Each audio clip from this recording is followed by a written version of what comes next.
Welcome back from the breather. You're still watching JoyNews Interactive with myself, Mapita CBD. It's Wednesday, and you know what that means. It's Tech Talk time.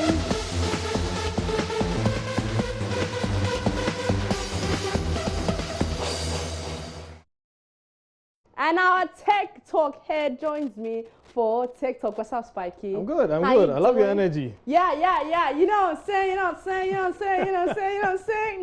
No, you don't know what I'm saying. Should I? You don't know what I'm saying. No, okay. they don't know. All right. Okay, so Spikey, Tech Talk, what do you have for us today? So, we've been going on our series. We did Wi-Fi, and then we started a new series where we're talking about when you're getting a new computer, things to consider. Now, we did the whole overview. Yeah. Now we want to focus on specific, items. And the first one we're going to focus on is choosing your screen or your monitor.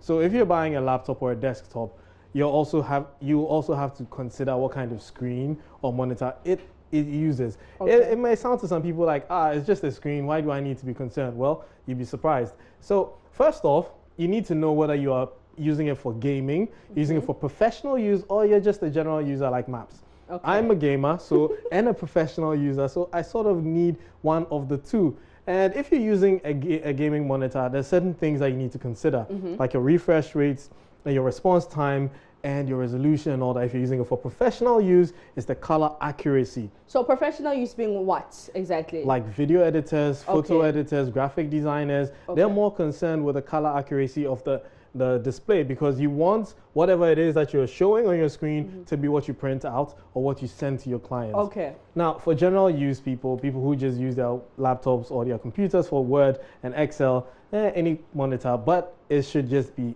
viewable enough. Okay. Yeah.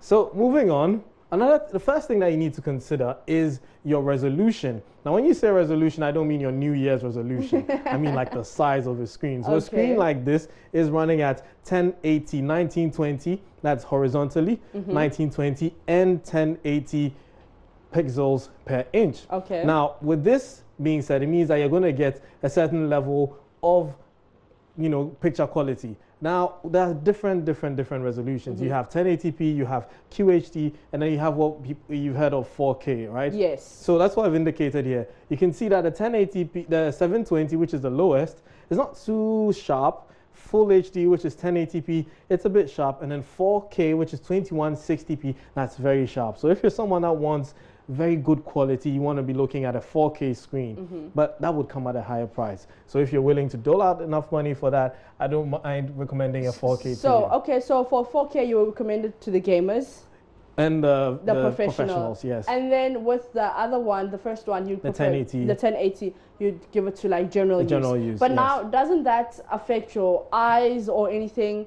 Like the quality of the screen, does it not somehow affect your eye? No, it doesn't really affect your eye, except if you're using a 4K screen, on a smaller screen, you have your stuff more compressed. Okay. It's sharper, but then the texts are smaller, but the software can increase it for you. Okay. So it doesn't really affect your eyes. But if you're one who likes to watch movies on your computer, you'd want to opt in for a 4K screen, even though it's overkill, if you ask me, because most of our movies are in 1080p. Yeah. So you might just want to stick with the 1080p. Okay, cool. Now back to the gamers. If you're a gamer, refresh rates higher is better. Now, someone's wondering why refresh rate. So the refresh rate tells you the number of times your monitor updates with new information per second. So every second, your monitor actually changes. So something changes on your screen per second. Now, this video that I'm showing over here shows how this works.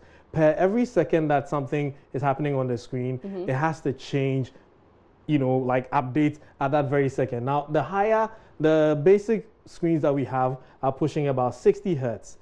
And 60 hertz is not exactly fast. It's quite slow. And the highest ones are about 240 hertz. That is very, very fast.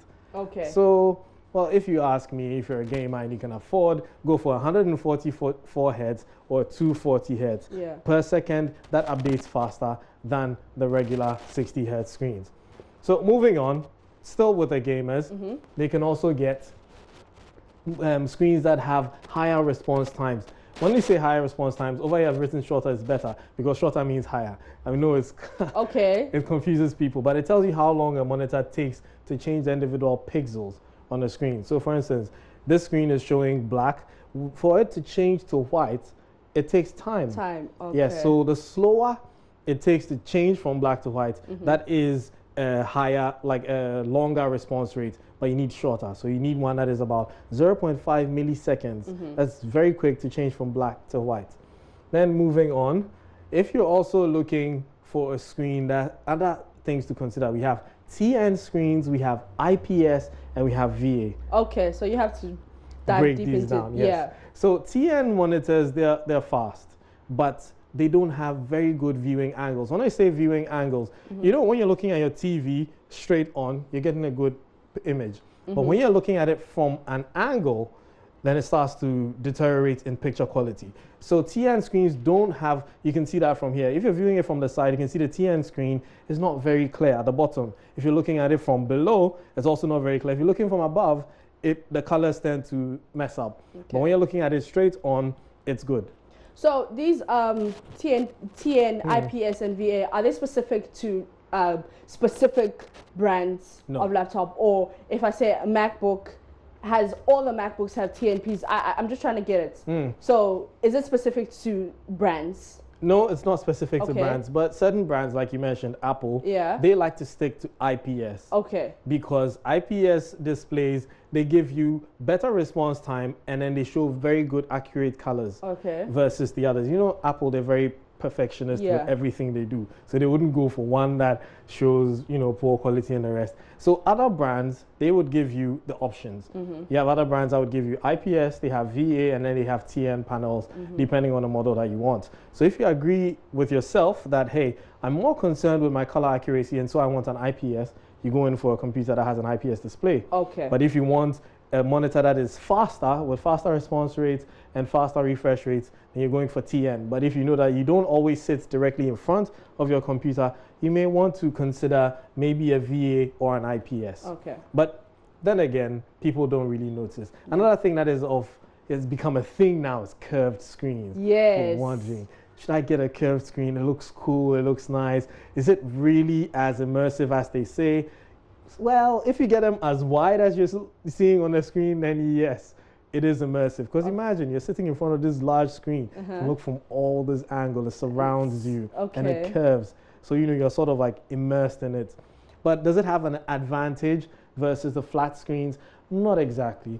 It's not a very noticeable advantage. The only advantage it has is that when it's big enough, it just sort of wraps around your face. That's when you're looking at it. So this also applies to television sets. Exactly. Right. Yes. Because I know certain brands, they thrive with curved screen. Yes. But like besides it being almost 360, let's say 180 and almost surrounding you, what's the fascination around curved monitors?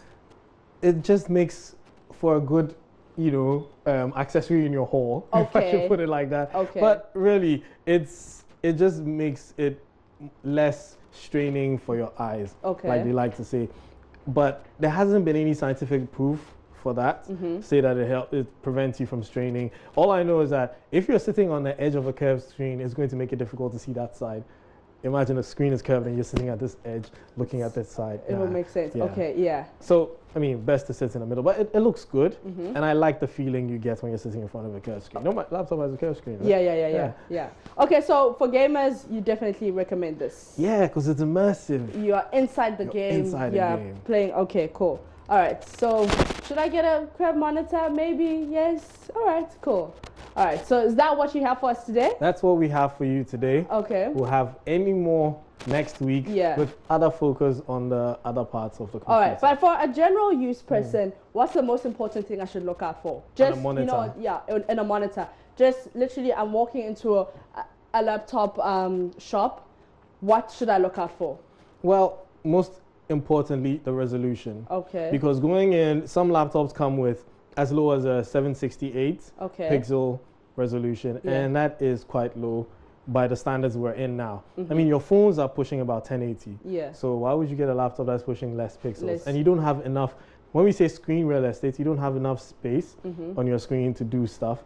You know, and then imagine you're watching a 1080p movie on a 768p monitor. It really doesn't make sense. Just get a 1080p monitor. Get a 1080p. Yeah. Okay, all right. Okay. Thank you so much, Sparky, for that talk. Now, you know, as we continue the series, we'll dive deeper into what to get and what to look out for when you're getting your own personal computer, a laptop, etc. Today we're discussing monitors, and as you heard from the man Spiky, he had it all for us. And that's how we end today's Tech Talk here on JoyNews Interactive with myself, Mapita CBD.